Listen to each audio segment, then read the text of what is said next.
Chosen one, stop everything. God is speaking right now, and for someone listening to this message, He just whispered one word over your life. Tomorrow, not next week, not someday when you feel ready. Tomorrow. And I need you to understand something. This isn't fear. This isn't manipulation. This is the sound of heaven's alarm clock going off in your spirit at 3 a.m. And you know exactly what I'm talking about. That stirring, that restlessness, that feeling like something's about to break open, and you can't explain it to anyone because they'll think you've lost your mind. Let me tell you what tomorrow means in God's vocabulary. It's not a date you circle on your calendar. It's not February 14th or July 3rd. Tomorrow is a shift in season. It means you're waiting has an expiration date. It means the thing you've been praying for, crying over, almost giving up on, it's closer than it feels. You're standing in the hallway right now, suitcase in hand, and you just heard the boarding call. I know some of you watching this. You've raised kids who don't call anymore. You've buried friends whose chairs at the table stay empty. You've walked hospital hallways at midnight, holding test results that scared you. You've watched the world change so fast, you don't even recognize it anymore. And somewhere along the way, a lot of your some days turned into, maybe it's too late, but heaven just leaned forward on the throne and said, not yet. Here's what I need you to hear. You thought life was winding down. You thought your best chapters were in the rearview mirror. You thought God was done writing miracles into your story. Heaven is saying, no. I'm just now turning the page. In a few minutes, I'm going to tell you exactly what God is asking you to pack for this tomorrow, and what you must leave behind if you don't want to miss this divine window. But right now, if something in you is waking up, if your spirit is saying, yes, I feel it, I need you to do something, type, I'm listening in the comments. Let heaven see your agreement, and let hell hear your courage. Because, chosen one, tomorrow isn't coming. Tomorrow is here. Chosen one, I want you to do something with me right now. Close your eyes for just a second. Picture yourself standing in your bedroom. There's a suitcase open on the bed, not the old leather one from your honeymoon trip to Niagara Falls. Not the navy blue carry-on you used when the kids were small. This suitcase is different. It's the suitcase of your soul. And God is standing in the doorway, arms crossed, watching you pack. Here's the thing. You're not packing clothes. You're packing choices. You're not folding shirts. You're folding beliefs. You're not deciding between black shoes or brown shoes. You're deciding what version of yourself walks into tomorrow. What comes with you into this new season? That's the question heaven is asking right now, and I need you to feel the weight of it. Because when God says, pack everything now, He's not trying to scare you. He's not rushing you into some kind of spiritual panic attack. He's pulling you out of stagnation. He's yanking you out of the slow death of good enough. He's interrupting the routine that's been putting you to sleep for the last 20 years. You know what I've noticed about people our age? We hold on to things just because they've been with us a long time. Not because they're good for us, not because they help us, just because they're familiar. That lamp in the corner that doesn't work anymore, but you can't throw it out because your mother gave it to you in 1987. That grudge against your sister that's been sitting in your chest since Reagan was president. That fear of being alone that you've carried since your husband passed, and now it sleeps in the bed next to you every single night. God is saying, leave it. You can't bring that into tomorrow. Listen to me carefully. Your next season doesn't start with a change in your address. It doesn't start when you move to that smaller apartment, or when your daughter finally convinces you to come live closer to her in Pennsylvania. Your next season starts with a change in what you pack in your heart. Think about the children of Israel. 430 years in Egypt, generations born into slavery, brick pits, taskmasters, whips. Then one night, God says, "Tomorrow you leave. Pack everything. You have until midnight." Exodus 12. And they scrambled. They grabbed what mattered: unleavened bread because there was no time to let it rise, gold from their Egyptian neighbors, their children, their elders, and they walked out. But here's what most preachers don't tell you. They also left things behind: the familiar, the predictable, the chains they'd gotten used to wearing. Some of them even wanted to go back later because at least in Egypt they knew what to expect. At least there, the menu was predictable, even if it came with a side of suffering. Freedom scared them more than bondage. Does that sound familiar? How many of you right now are more afraid of what God might ask you to become than you are of staying exactly where you are? How many of you have gotten so used to the weight of disappointment that the idea of hope actually makes you nervous? How many of you have been hurt so many times that you've started to believe loneliness is safer than love, silence is safer than vulnerability, and staying small is safer than stepping into the bigness God keeps whispering about at 3 a.m.? I'm going to tell you something that might make you uncomfortable. God is not interested in your comfort. He's interested in your completion. He didn't bring you this far, through cancer, through bankruptcy, through the funeral of people you thought you'd grow old with, just so you could spend your final years playing it safe. He brought you this far because tomorrow requires a version of you that yesterday couldn't produce. And here's the hard part. In just a moment, I'm going to show you the 3 things God refuses to let you carry into your tomorrow. 3 things that feel like they're part of you, but they're actually parasites. They've been feeding off your peace, draining your joy, and quietly convincing you that this is as good as it gets. And if you try to pack them, if you try to smuggle them across the border into your new season, they will sabotage everything God has prepared. I'm talking about specific weights, not vague spiritual concepts. I'm talking about the actual chains you can name right now if you're honest with yourself. The bitterness that tastes like coffee every morning, the regret that whispers in the shower, the fear that rides shotgun every time you leave the house. God is saying, you want to come into tomorrow? Fine. But those 3 things stay here. And I know what you're thinking.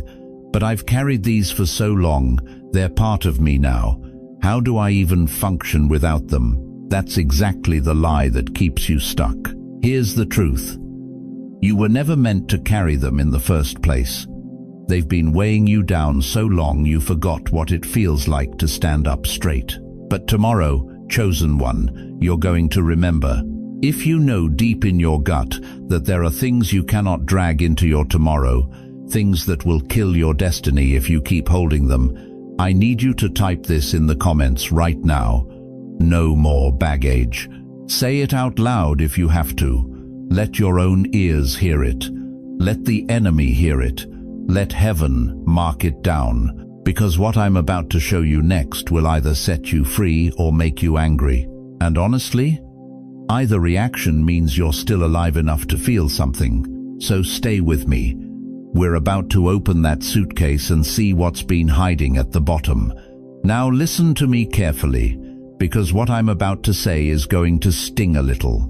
But sometimes, love has to hurt before it can heal. God is packing your bags for tomorrow, and He's being selective. There are things you've been carrying for decades, things you've grown so used to that you don't even feel the weight anymore that cannot, will not, and must not come with you into what's next. Let me name them, not to shame you, but to free you. First, there's that shame you've been rehearsing at 3 a.m., for the last 20, 30, maybe 40 years. You know the one, that mistake, that moment, that choice you made when you were younger, angrier, more desperate. The one that still makes you wince when it crosses your mind in the middle of the night. You've apologized to God 1,000 times, but you never accepted His answer. You keep dragging it out of the grave, staring at it, saying, "How could I?" Chosen one, God says it's time to leave it. Then there's regret. the marriage that fell apart, the child you think you failed, the parent you never reconciled with before they died, the phone call you never made, the words you never said, and now it's too late, isn't it? Or so you've told yourself. You've built an entire monument to what if and if only, and you visit it every single day like it's a sacred place. But it's not sacred. It's a prison. And some of you listen to me now, some of you are still holding on to unforgiveness like it's a family heirloom. You're mad at someone who's not even alive anymore. You're bitter toward a person who doesn't remember what they did to you. You're nursing a grudge that's older than your grandchildren, and it's eating you from the inside out. You say you've forgiven, but every time their name comes up, your jaw clenches. Every time you remember, your chest tightens. God is saying, drop it. Not because they deserve it, because you do. Here's what you need to understand. These aren't just memories. They've become bricks. Bricks in a suitcase you were never meant to drag up another flight of stairs. Every time you pick up that shame, every time you rehearse that regret, every time you replay that offense, you're adding weight to something that was never yours to carry in the first place. Listen to what God says in Isaiah 43, verses 18 and 19. Forget the former things, do not dwell on the past. See, I am doing a new thing. Now it springs up. Do you not perceive it? Do you hear that? God isn't asking you to pretend it never happened. He's not asking you to deny your story or delete your history.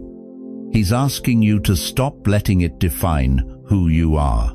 There's a difference between remembering something and being enslaved by it. There's a difference between acknowledging pain and building your identity on top of it. You want to know why tomorrow feels so heavy? It's because you're trying to walk into it carrying yesterday on your back. And I need to tell you something the enemy has been hiding from you. He kept you convinced that your history disqualified you. He whispered in your ear for years that because of what you did, because of what was done to you, because of where you've been, you don't get another chance. You don't get a tomorrow. You don't get to start over. But God is saying the exact opposite. He's saying, your history is the very reason I trust you with what's coming. You think your scars make you unworthy? They make you credible. You think your failures make you unusable? They make you compassionate. You think your years of wandering mean you're disqualified? No, they mean you know the terrain. They mean you can guide others through the same wilderness. But you can't carry both. You can't hold on to the shame and step into the calling. You can't pack regret into tomorrow and expect to have room for joy. You can't bring unforgiveness with you and expect to walk into a season of peace. God is standing at the door of your tomorrow, and He's checking bags. And He's telling you right now with all the love in heaven, leave it. Leave the guilt. Leave the what-ifs. Leave the bitterness. Leave the voice that says you're too old, too broken, too late. Because in the next part, I'm going to show you something that's going to surprise you. While some things must be left behind, there are treasures from your past, yes. Treasures that God insists you bring into tomorrow. Things you thought were worthless. Things you thought didn't matter. God has been saving them, protecting them, and preparing them for this exact moment. But first, you've got to make a choice. If you're ready to leave shame at the foot of the cross, not tomorrow, not next week, but right now, I need you to type "I'm done with shame" in the comments. You're not typing it for me. You're not typing it for the algorithm. You're making a declaration over your tomorrow. Because, chosen one, the door is open, the bags are packed, and heaven is waiting. But you can't walk through carrying what God already buried. Now listen to me carefully, because this is where most people get it wrong. When God says pack, He's not asking you to carry everything. He's asking you to carry the right things. And chosen one, what you've been through, what you've survived, what you've learned in the dark seasons of your life, that's not baggage, that's treasure. You need to understand something. You have outlived storms that would have crushed other people. You have walked through the Great Depression's shadow in your parents' eyes. You've seen wars that took sons and daughters. You've survived recessions that stole retirement funds. You've buried spouses, friends, dreams. You've lived through pandemics that locked you away from your own grandchildren. You've watched the world change so fast, it doesn't even look like the one you grew up in. And you're still here. Heaven calls that endurance. Heaven calls that treasure. The world might call you old, past your prime, irrelevant, but God looks at you and sees a warrior who knows how to stand when the ground is shaking. He sees someone who didn't quit when quitting would have been easier. He sees faithfulness that has been tested in fires most people will never know. So, what does God want you to pack for this tomorrow He's calling you into? First, pack your hard-earned wisdom. You know things that can't be taught in classrooms or downloaded from the internet. You know what it means to stretch $1 when there's more month than money. You know how to pray through the night when the hospital won't give answers. You know how to forgive when your heart is broken in pieces. You know how to keep showing up to church, even when the pew feels emptier every year. That wisdom, chosen one, that's gold. That's what the next generation is starving for, even if they don't know it yet. Second, pack your prayer life. The one you built in the midnight hours when nobody was watching. The prayers you whispered over sleeping grandchildren. The prayers you cried in hospital waiting rooms. The prayers you prayed when you didn't even have words. Just groans too deep for language. Romans 8:26 tells us the Spirit intercedes for us with groanings that words cannot express. Those prayers, beloved, they didn't evaporate. They've been building in the courts of heaven like a dam about to break. And tomorrow, you're going to see the flood. Third, pack your compassion.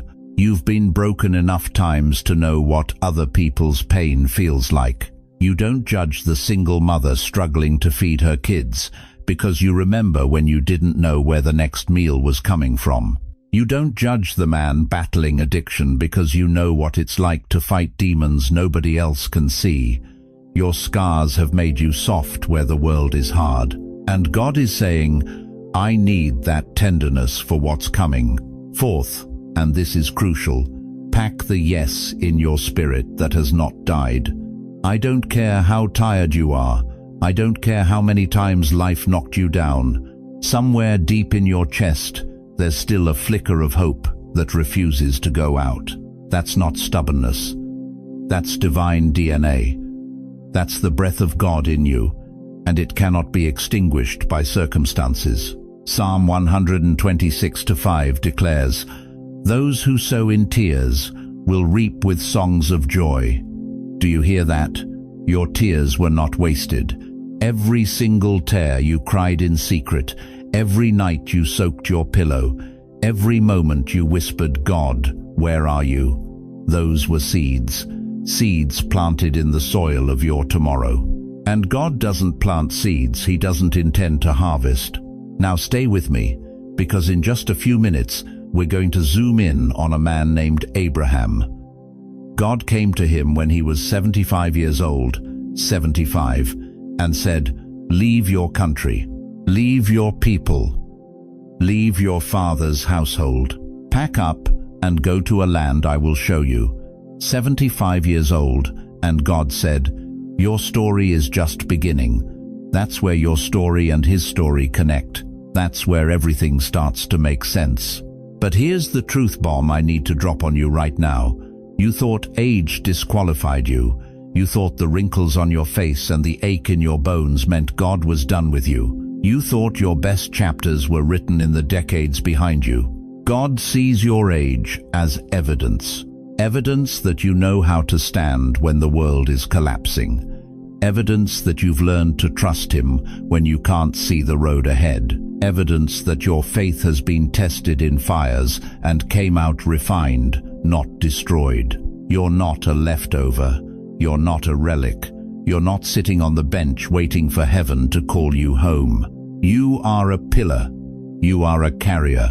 You are a weapon. Heaven has been sharpening for 70, 80, 90 years, and tomorrow, God is releasing you. If you know in your spirit that your story isn't over, if you can feel something waking up inside you right now, I need you to type, "My story isn't over." Say it out loud as you type it.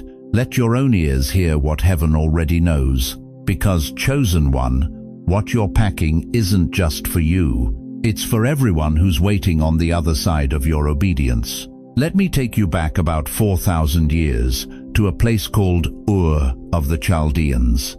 There's a man there. His name is Abraham, but back then they called him Abram. He's 75 years old. 75. In that culture, that's ancient. In our culture today, that's retirement age. That's when you're supposed to be slowing down, settling in, watching the grandkids grow up, maybe taking it easy in a rocking chair on the porch. But God had other plans. Genesis 12, Vers 1. Listen to what God told this 75-year-old man. Go from your country, your people, and your father's household to the land I will show you. Read that again slowly. To the land I will show you. Not here's the address. Not here's a map with the route highlighted. Not here's exactly what it's going to look like when you get there. God didn't hand Abraham a GPS with turn-by-turn directions. He didn't give him a timeline. He didn't give him a backup plan. He gave him one instruction: pack, go, I'll show you on the way. Now, I need you to sit with that for a moment. If you're watching this and you're over 60, over 70, maybe even over 80, I need you to feel the weight of what God asked Abraham to do. This wasn't a young man with his whole life ahead of him. This was a man who had already lived a full life. A man with routines, a man with roots, a man with a history. And God said, "Leave it all. Start over. Trust me." Can you imagine the conversations Abraham must have had with himself? Can you imagine the nights he lay awake staring at the ceiling, wondering if he heard God right? Can you imagine the fear, the doubt, the voices in his head saying, "You're too old for this. You've missed your window. This is crazy." But here's what stops me every single time I read this story. Abraham went. He didn't have all the answers. He didn't know where he was going. He didn't know how long it would take. He didn't know what it would cost him. But he heard God say tomorrow, and he started packing. And that's the part we miss. We think faith is about having clarity. We think obedience is about seeing the whole staircase before we take the first step. But that's not how God works. God gives you enough light for the next step. Not the next 10. Not the whole journey, just the next one. Because if he showed you everything up front, you wouldn't need faith. You'd just need a checklist. Abraham was 75 when God said, "Now we begin." 75. That's not the end of the story. That's chapter 1. That's launch day in God's calendar. And I need you to hear this if you're sitting there thinking your best days are behind you. If you're thinking, "I'm too old. I've missed my chance." God's moved on to younger, stronger, more capable people. If Abraham's first chapter started at 75, who told you God is done writing yours? Who told you that your age disqualifies you? Who told you that your wrinkles mean you've outlived your purpose? Who told you that because you've already raised your kids, buried your spouse, or retired from your career, that heaven has retired you too? Because I'm here to tell you, that's a lie straight from the pit of hell. God doesn't measure your usefulness by your birth certificate. He measures it by your obedience. And if you're still breathing, you're still in the game. If your heart is still beating, your assignment is still active. If you can still hear his voice, then he's still speaking. And that means he still has something for you to do. Now, let me be honest with you. The hardest part of Abraham's journey wasn't the packing. It wasn't even the leaving. It was the in-between. It was the nights between pack and arrival, when nothing looked different yet, but everything had changed. It was the mornings when he woke up in a tent instead of a house and wondered if he'd made the right choice. It was the moments when his faith felt like foolishness. And that's where most of us live, isn't it? In the in-between. Between the promise and the manifestation. Between the call and the fulfillment. Between God said it and I'm seeing it. But here's what I need you to understand. The in-between is not wasted time. The in-between is where faith becomes sight. The in-between is where your character is built, your trust is tested, and your story is written. The in-between is where God does his deepest work. And in just a moment, we're going to talk about exactly what happens in that in-between space. We're going to talk about the nights when you can't see the road ahead, when doubt is louder than the promise, when it feels like you packed everything for nothing, because that's where most people turn back. That's where most people unpack. But chosen one, you are not most people. So let me ask you something before we go any further. If you're over 50, 60, 70, and you're still breathing, I need you to do something right now. Drop your age in the comments and write, "God's not done" beside it. Show the world that faith doesn't retire. Show heaven you're still listening. Show hell you're still dangerous. Because Abraham packed at 75. And tomorrow, God might be asking you to do the same. You've heard it now. God spoke. You felt it rise in your chest like a wave you couldn't name. That word tomorrow landed in your spirit like a stone dropped into still water, and the ripples are still moving through you. But let me ask you something, and I want you to answer honestly, even if it's just between you and heaven right now. You woke up this morning, and what changed? The same bills are still stacked on the kitchen table. The same pain is still shooting through your lower back when you stand up too fast. The same phone that never rings is still sitting there, silent. The same empty chair at the dinner table where your spouse used to sit, where your child used to laugh, it's still empty. So if God said tomorrow, why does today feel exactly like yesterday? Chosen one, this is the place where most people lose their faith, right here, in what I call the sacred in-between night. It's the space between God speaking and God moving, between the promise and the proof, between hearing heaven and seeing heaven. And it is the loneliest, most dangerous stretch of the entire journey. Because in that space, doubt doesn't whisper, it screams. Maybe I imagined it. Maybe I'm too old to be hearing from God like this. Maybe I missed it. Maybe it was just my emotions, just my desperation talking. But I need you to stay with me, because what I'm about to tell you will change how you see every silent season for the rest of your life. Think about surgery for a moment. When they wheel you into that operating room and put you under anesthesia, what do you feel? Nothing. Silence. Darkness. You're completely unconscious. But here's the truth, just because you can't feel anything doesn't mean nothing is happening.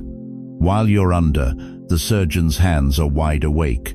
The scalpel is moving. The healing is being set in motion. The very thing that will save your life is happening in the silence. That's where you are right now. God has you under spiritual anesthesia. You can't feel the movement, but heaven's operating room is fully active. Angels are being dispatched. Doors are being unlocked. Hearts are being softened. Timelines are being rewritten. Miracles are being packaged with your name on them. And all of it is happening while you sit there feeling like nothing's changed. Silence is not absence, beloved. Silence is the sound of God rearranging what you can't see yet. Let me take you to the Bible for a moment, to the darkest Saturday in human history. Friday, Jesus died. Blood, thorns, a borrowed tomb. Sunday, he rose. Glory, power, victory. But what about Saturday? Saturday was silent. Saturday, the disciples were hiding. Peter was weeping. Mary was mourning, the enemy was celebrating. And if you had asked any one of them on that Saturday, "Is it over?" they would have said yes. It looks finished. It feels finished. The tomb is sealed. The guards are posted. Hope is dead. But here's what they didn't know. Saturday wasn't the end. Saturday was the in-between. It was the sacred pause before resurrection. It was the final inhale before the song begins. Heaven wasn't silent because it had given up. Heaven was silent because it was counting down. And chosen one, that's exactly where you are. You're in your Saturday. You can see Friday's pain behind you, betrayal, loss, sickness, financial collapse, the death of dreams. You can feel the weight of the sealed tomb, but you can't see Sunday yet. You can't see the angel rolling the stone away. You can't hear the shout, "He is risen!" Not yet, but it's coming. Tomorrow isn't a maybe. Tomorrow is a certainty wrapped in mystery. And the question isn't if it's coming. The question is, what are you doing while you wait? Because here's what most people do. They waste the in-between. They sit in Saturday paralyzed by Friday's pain, never preparing for Sunday's power. They rehearse the hurt instead of packing for the shift. They camp out in the tomb instead of getting ready for resurrection. But not you. Not this time. In just a moment, I'm going to give you specific instructions on exactly what to do during your in-between night. I'm going to show you what to pack, what to release, and how to posture your spirit so that when tomorrow breaks open, you're not scrambling, you're ready. You're standing at the door with your bags in hand, dressed and anointed, saying, "I've been expecting you." But before we get there, I need to know, are you in the middle right now? Are you standing in that sacred, silent space between the promise and the proof, between what God said and what you can see? If that's you, don't scroll past this moment. Type "I'm in the middle" in the comments right now, because before this video ends, we're going to pray a prayer over you that will break the paralysis of the in-between and activate the movement of heaven. Chosen one, your Saturday is not your sentence. It's your setup, and tomorrow is already on its way. Now, listen carefully, because what I'm about to give you isn't theory.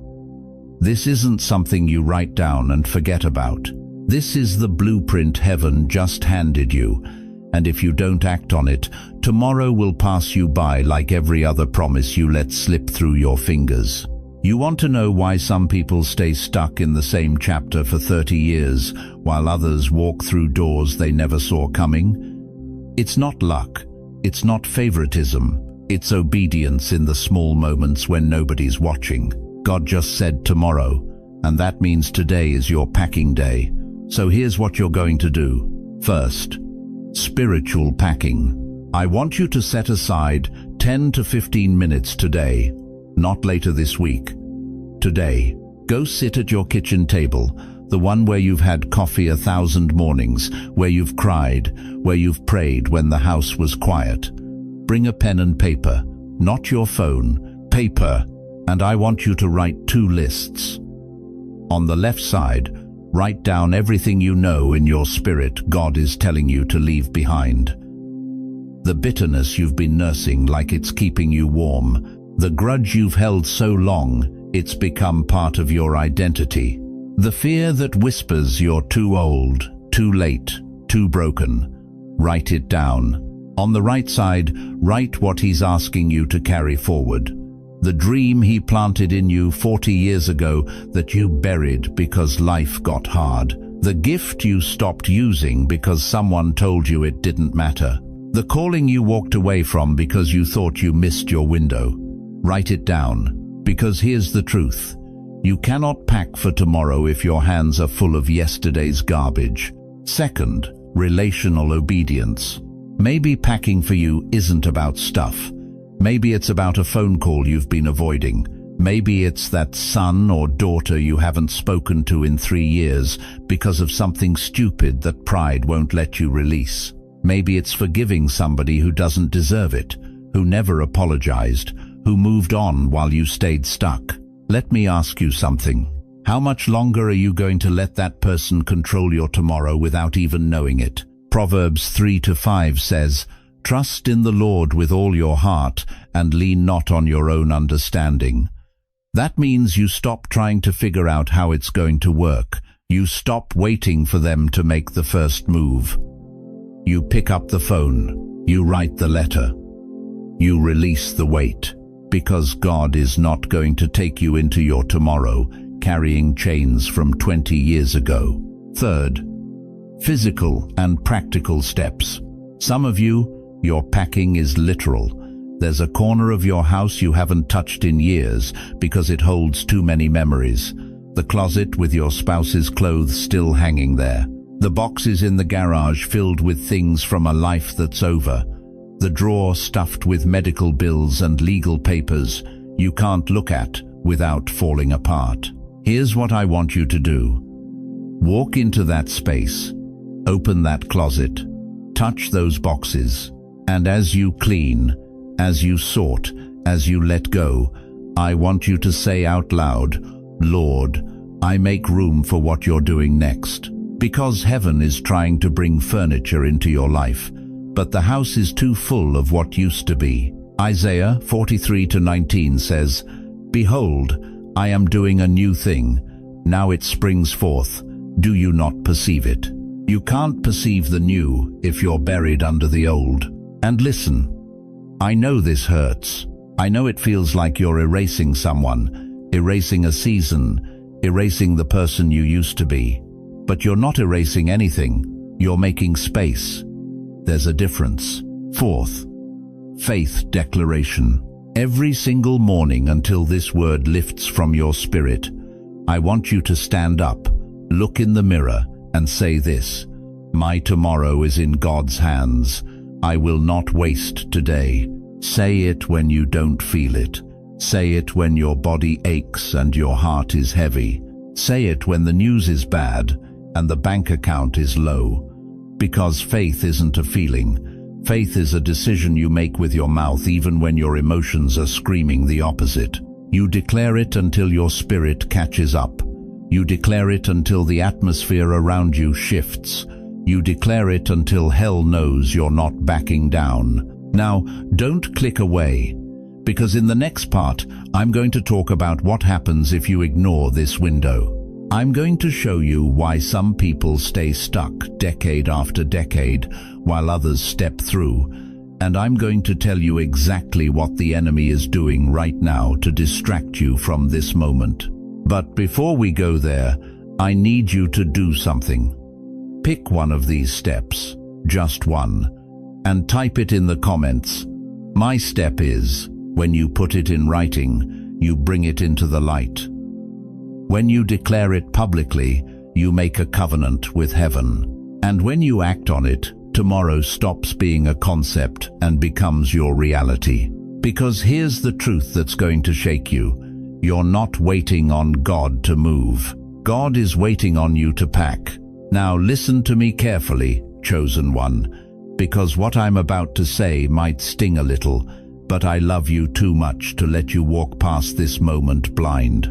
There's a cost to ignoring God's voice. And I'm not talking about fire and brimstone. I'm talking about something far more painful. Waking up 5 years from now and realizing you were standing at the door when heaven knocked, and you didn't answer because you were too comfortable, too tired, or too afraid. Let me take you to the Word. In Exodus, the Israelites stood at the edge of the Promised Land. After everything, the plagues, the Red Sea, the manna, the miracles, they got scared. And you know what they said? Let's go back to Egypt, back to slavery, back to bondage, back to what was familiar, even though it was killing them. And because they hesitated, an entire generation died in the wilderness. They came so close to the promise, but they never stepped in. That wasn't God being cruel. That was the cost of refusing the moment. You see it again in Noah's day. Genesis 6 tells us Noah preached for 120 years, 120 years of warning. And the Bible says in Matthew 24 that people kept eating, drinking, marrying, going about their normal lives right up until the day the flood came. They ignored the window. And when the rain started, it was too late to build. Jesus wept over Jerusalem in Luke 19. He said, "You did not recognize the time of God's coming to you. That breaks my heart." Not because God wanted to punish them, but because they missed the visitation. Heaven showed up, and they were too distracted to notice. Now let me bring this into your living room. Some of you already know what it costs to ignore God's nudges. You stayed in that marriage 2 years too long, and it cost you your peace. You stayed at that job a decade too long, and it cost you your health. You stayed in that mindset your whole life, and it cost you your joy. You felt the tug, you heard the whisper, but you rationalized it away. You said, "Maybe next year, maybe when things settle down, maybe when I'm stronger." And here's the hard truth: delayed obedience is still disobedience. But before you think I'm here to beat you up, let me tell you God's heart in this. When He says, pack, it's not punishment, it's protection. He's not trying to scare you, He's trying to save you. What's coming in your tomorrow is too big, too heavy, too glorious for your old way of living. The old wineskin can't hold the new wine. The old foundation can't support the new house. God is saying, I need you lighter. I need you freer. I need you to let go of what's been weighing you down. Because where I'm taking you, you can't carry that baggage. And I know some of you are thinking, but I'm too old for this. I'm 68. I'm 74. I'm 81. My time has passed. Let me tell you something. Sarah was 90 when she had Isaac. Moses was 80 when God called him at the burning bush. Caleb was 85 when he said, "Give me this mountain." Age is not your disqualification, it's your credential. You've survived long enough to see this moment. That's not an accident. But here's what you need to understand. Windows don't stay open forever. There are moments in Scripture when God moved, and if you weren't ready, the moment passed. The ark door closed. The bridegroom came. The trumpet sounded. And those who weren't prepared were left standing outside, knocking. I'm not saying this to terrify you. I'm saying this because I see what's in front of you, and it's beautiful. But you can't walk into tomorrow holding on to yesterday with both hands. Something has to be released. Someone has to be forgiven. Some belief has to be buried. You've been circling the same mountain for too long.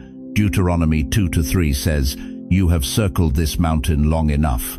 Now turn north." God is saying the season of circling is over. Tomorrow is north. Tomorrow is forward. Tomorrow is up. And the fact that you're still here, still listening, still breathing, that means grace is still in the room. The window is still open. The invitation is still on the table. But chosen one, I need you to hear me. This is not a dress rehearsal. This is not a practice run. Tomorrow is real. And what you do with this word in the next 24 hours will determine what the next 24 months look like. We're about to step into the climax of this message. I'm going to pray over you in a way that breaks chains off your mind, your body, your bloodline. I'm going to speak over your house, your health, your future. But before we get there, I need to know you're with me. If you know this is a warning and a rescue for you, type, "I hear you, Lord," in the comments right now. And if you haven't subscribed yet, do it now, because you're not walking through this season alone. We're in this together. The cost of ignoring is too high, but the reward of obedience, that's about to shake your whole world. We started this journey with one word: tomorrow. We opened the suitcase of your soul and looked inside. We named what you must leave behind: the bitterness, the regret, the voices that said you missed your moment. We honored what you must carry: the scars that became wisdom, the tears that watered seeds you forgot you planted. We stood with Abraham when he was 75 years old, packing his tent in a land that wasn't even his yet, and we sat together in that in-between night, that holy darkness, where faith has to decide if it still believes when nothing around you has changed. Now we're here, at the edge, at the moment where heaven stops whispering and starts shouting. Chosen one, I need you to hear this with every fiber of your being. You are not forgotten. You are not too old. You are not disqualified by the years, by the losses, by the silence, by the hospital visits, by the empty chairs at your table, by the social security checks that barely stretch to the end of the month. You are not benched because your body moves slower, or because you live in a one-bedroom apartment, or because your grandkids only call on holidays, or because you sit in a nursing home staring out the window, wondering if God remembers your name. He does. And he just called it, "Listen to me." For some of you watching this right now, pack everything now doesn't mean you're going to wake up tomorrow in a different city. It means emotional relocation. It means God is moving you out of the neighborhood of grief and into the territory of joy. It means spiritual promotion. You've been sitting in the lobby of maybe someday, and heaven just upgraded you to the penthouse of right now. For others, and I'm talking to specific people, it will literally mean doors opening, moving cities, moving churches, moving assignments. You're going to get a phone call. You're going to get an opportunity. You're going to see something shift in the natural that confirms what you've been feeling in the spirit. But all of it, every single piece of it, requires you to be ready. You know what kills me?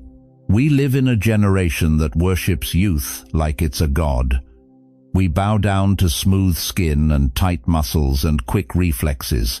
We've been conditioned to believe that once you hit 60, 70, 80, your story is basically over. You're just supposed to sit down, shut up, and wait for heaven. The world looks at grey hair and sees the end of relevance.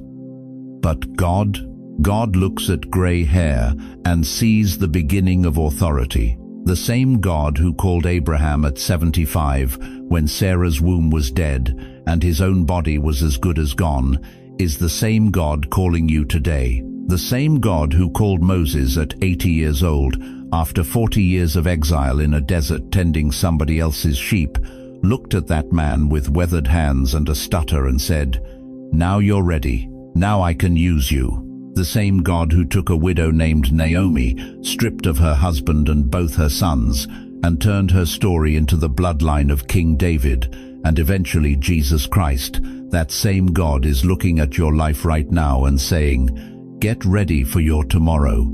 Do you understand what I'm saying? Your age is not your enemy. Your age is your anointing. Your scars are not disqualifications. They are your credentials.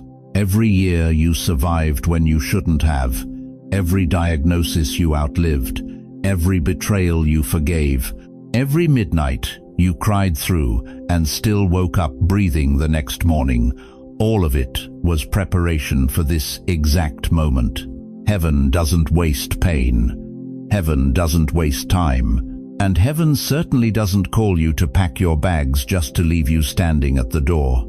So, let me ask you something, and I need you to be honest with yourself right now. What are you still holding on to that's too heavy for tomorrow?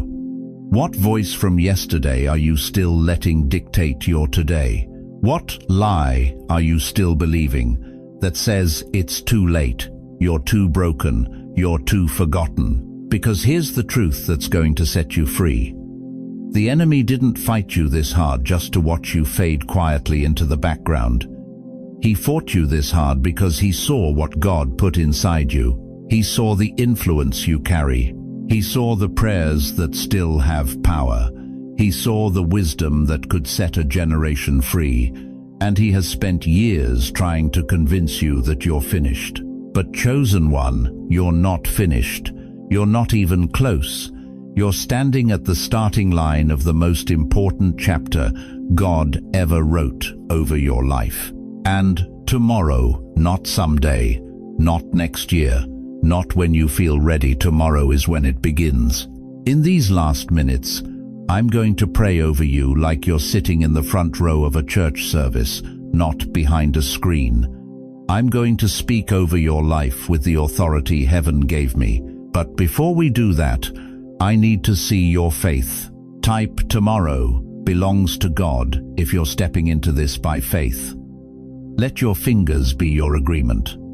Let your obedience be your signature on the contract heaven just handed you. Because, chosen one, the door is open, the suitcase is packed, and God is waiting to see if you'll walk through. Chosen one, we've walked a long road together in these last few minutes, and I can feel it in my spirit right now. Something has shifted in you. Maybe it's hope you thought was dead. Maybe it's courage you buried years ago. Maybe it's just the smallest whisper saying, "God's not finished with me yet."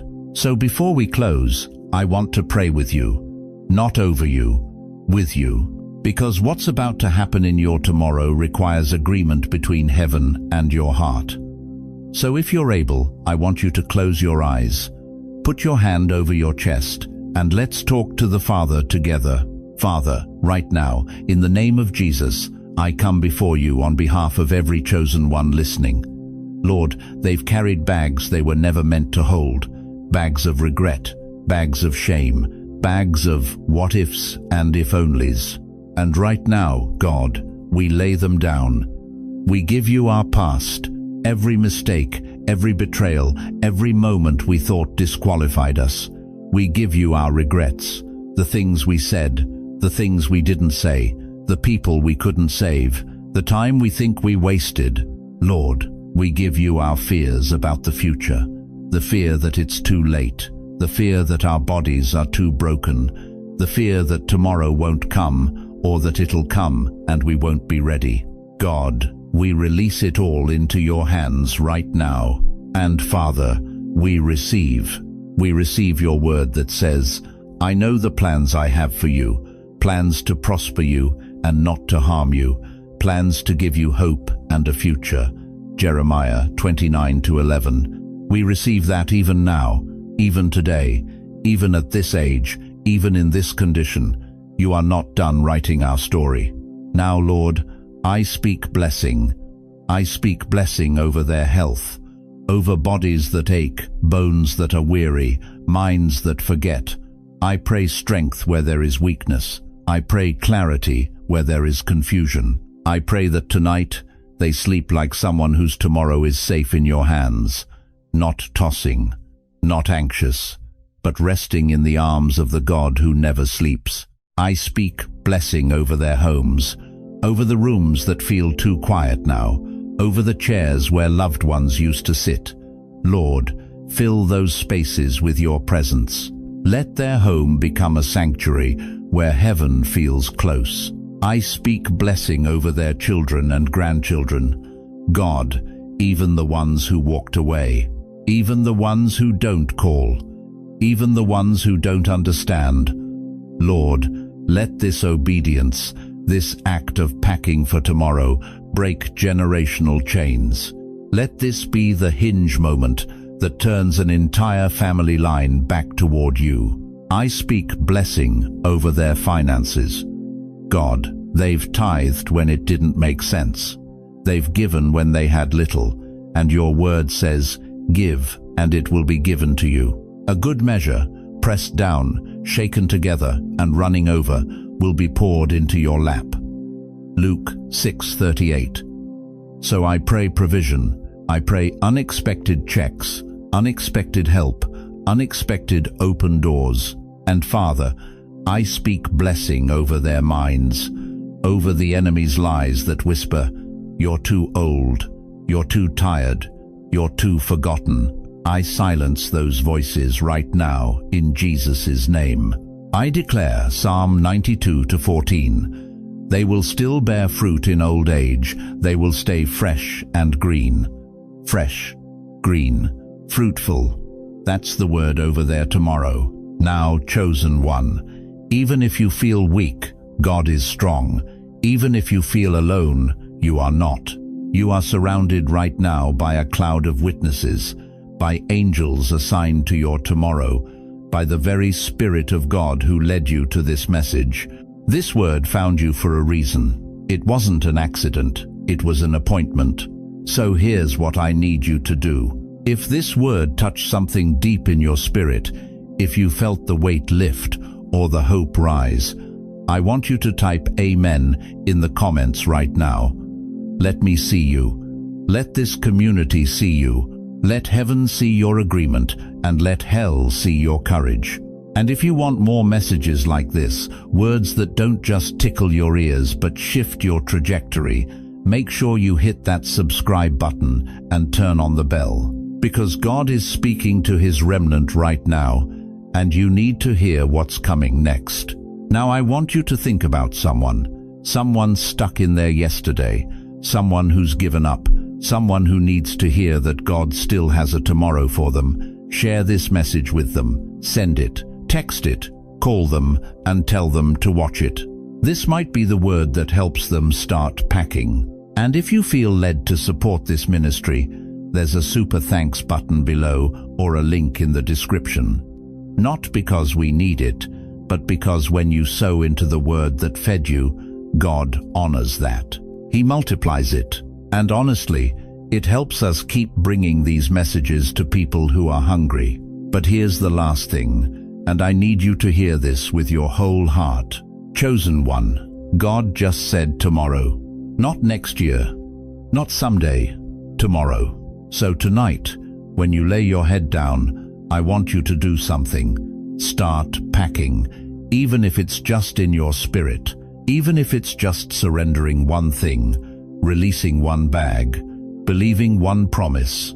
Because when the sun comes up, your tomorrow begins, and heaven is already waiting. Go in peace, go in power, go in the name of Jesus. Amen.